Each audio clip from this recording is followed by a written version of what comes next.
Ouais. Tout à l'heure, on parlait de savoir travailler en famille. On pourrait faire le parallèle de savoir intégrer une entreprise avec sa culture, sa nationalité, et que ça marche. Et que ça marche. Et c'est toujours la même recette ou c'est des cas, chaque cas est unique? Non, il y a des fondamentaux, il y a des bases qui sont toujours les mêmes. Hein. D'abord, ne pas se tromper sur la cible.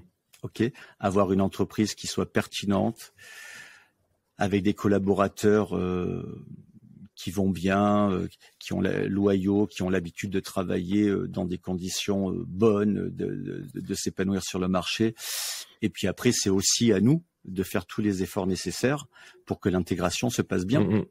Tu sais, par exemple, je te donne un exemple et après j'arrête, mais j'ai parfois vu des confrères ou dans des entreprises, les gens ils disent ça y est, on vient de racheter une boîte, super, bon on change le nom dans les 3 mois. Waouh. Nous non. Hein.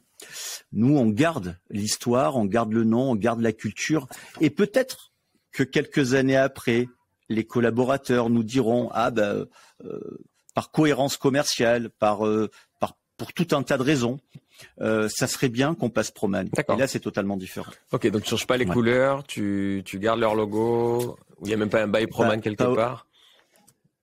Alors, au début, il n'y a rien. Ouais. Ensuite, souvent, il y a un bail Proman où il y a quelque chose comme ça, une compagnie de la famille Proman.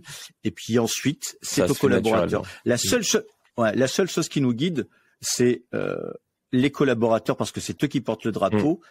Et le business, et le business. Et tu sais, quand on fait des partenariats avec des pépites dans certains pays, dans certaines régions, le nom est tellement connu qu'il faut le garder. C'est la valeur. Ouais. Et parce qu'on entend, tu as dit les 3 mois, on entend souvent, en effet, c'est 100 jours, on a 100 jours pour changer, imprimer quelque chose, mettre nos systèmes d'infos. Vous, pas forcément. Non, pas forcément. Même les systèmes d'infos peuvent rester leur système d'infos.